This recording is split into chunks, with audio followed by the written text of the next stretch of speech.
All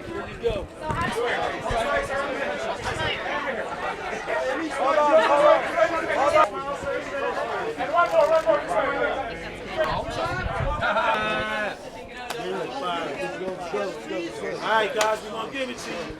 Got the whole before you got here. New York City looking. I'm speechless, really. I'm really speechless. I'm speechless, y'all. The people is gonna realize we're just like them. We're just like them. We fight. We go through hell together. We come out right together. You know, and they're gonna see the love and they're gonna see the struggle on when we first came in of like when it was like being a child and coming from poverty and racism, everything on the street to like where we are right now. So we're just like the people. That's right.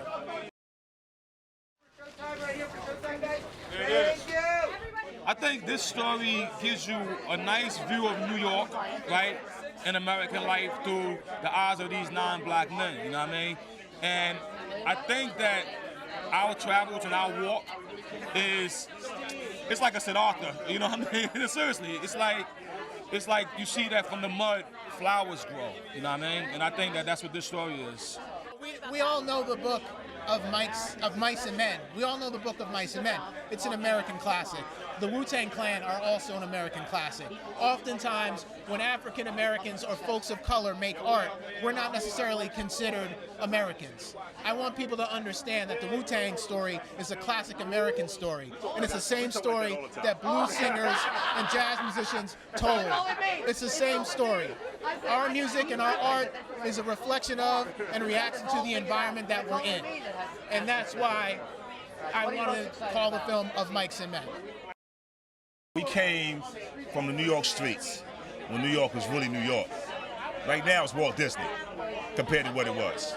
The era where graffiti on the trains, muggings is rampant, everything's garbage all over the damn place, you know, Mayor Koch, Jenkins. We came from that era and we came up out of that era successful. And not saying unscathed, but because we took a lot of, got hit hard, you know, we got scarred up a lot. But we made it through. And we still here, and we promote that, and we represent the overcoming of that, of poverty and the struggles in the inner city blues. Well, it's a story of 9 to 10 black men from the inner city who had absolutely no social capital, but they were some of the richest people you'll ever meet because they have creative capital. I was one of those kids. I grew up in a single-parent home in Astoria, Queens. I went to the same crappy public schools where we were babysat. No one had any expectations for us.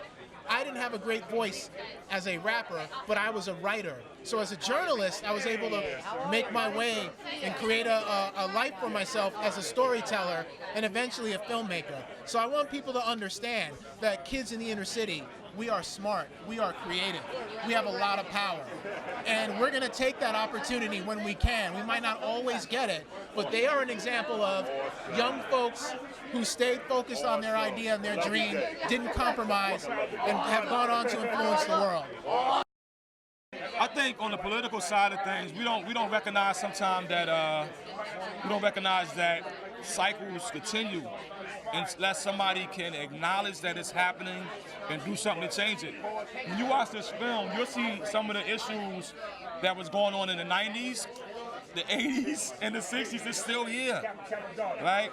But what you also see is you see a group of men who, against those odds, traverse through it. You know what I mean? And that's what I think what makes, you know, New York, America, what makes it such a unique place is that these type of stories exist, where the unlikely success can happen. Oh, it's a blessing. You know, words can't really explain most stuff that I had went through 25 years later. To be here to show the world our youth and our development, our growth,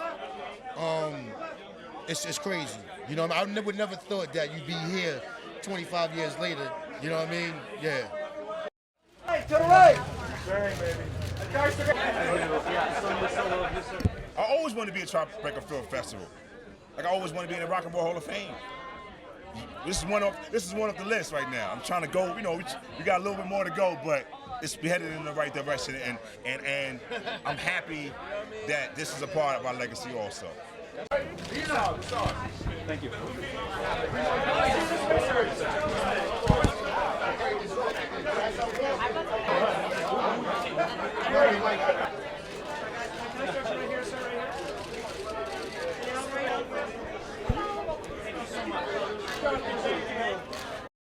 Because I think Wu-Tang represents authentic rap, hip-hop that came out of the bowels of New York, expressing what we were feeling, expressing a lot of our energy.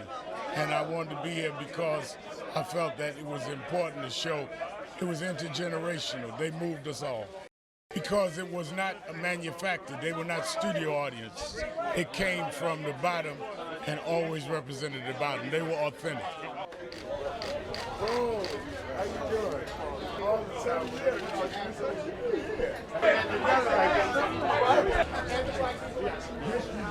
Do one more. That's what. This culture. I grew up in the Bronx, and that was the music that I listened to growing up. It was like the naughty, like whenever we wanted to, like, it reminds me of summertime. It reminds me of hanging out. It reminds me of my childhood. You know, I love that they were really the ones that started putting in my head that in rap there's messages, that you can have a lot of say politically, emotionally. So I'm a big fan. I'm a big fan of them. So I hope there's a lot of music. This is like the mecca of like films, like, you know what I mean? When the people get to tell a story here, it's like, yo, De Niro, everybody. It's like now we're here. You see what I'm saying? So that's what makes it special, my brother. New York is such a unique place, and I grew up here. And there's this feeling of community. There's a feeling of, this is the New York that I know and love. And to have so many people from around the world come here to want to have some of that essence, and to have so many people come together to create that feeling, there's nothing better. I think it's about time, first of all, 25 years. I'm like, wow, okay, I just aged myself by saying that I used to listen to them as a baby. But I think that especially now, politically, our voices need to be heard. And anyone who has this type of trajectory, this type of voice, this type of footprint in the sand of culture should be celebrated, especially during times that we're facing where maybe freedom is at stake a little bit. I think their story and their music and their lyrics is more relevant. How can you in the era of Donald Trump not think about Cream? There is definitely a synergy, and I'm so excited to be here, part of it. I'm a New York girl, like I said. I was born and raised in New York, in the Bronx. So this to me is, Tribeca always has like this feeling of joy and celebration of the arts here in my hometown. And then celebrating this amazing group, I mean, what more can you ask for? And it stopped raining. So that's a good thing. I can't really tell you what you're going to take away from it because everybody's different. It might have an effect that you might cry. Some people might not. Some people might be touched. Some people might be, oh, it's another hip hop film. It might be there. Who knows? All I can say is that it's a roller coaster ride of a story, and enjoy the ride. I think the story is many things. Sacha probably did a much better job of describing it than I will, but you know, it's a tale of anything's possible. You know, there's 9, men who came from the worst conditions and have risen to this level of prominence, and I can't think of 9 other men who have come from those situations who have ever done what they've done. So that's just amazing to me. And we're, 25 years to get to this point. People have tried to tell the story. There's been 5 companies have started the Wu-Tang doc, and they've all crumbled for one reason. I remember the 20th anniversary, there was a moment where we talked about, can we get the rights? And it didn't work out at that point. Somebody else had them or was trying to get them. It didn't work.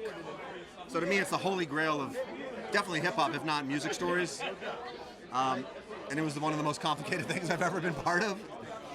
So it's exciting to see that it's done and out, and I know people are going to love it.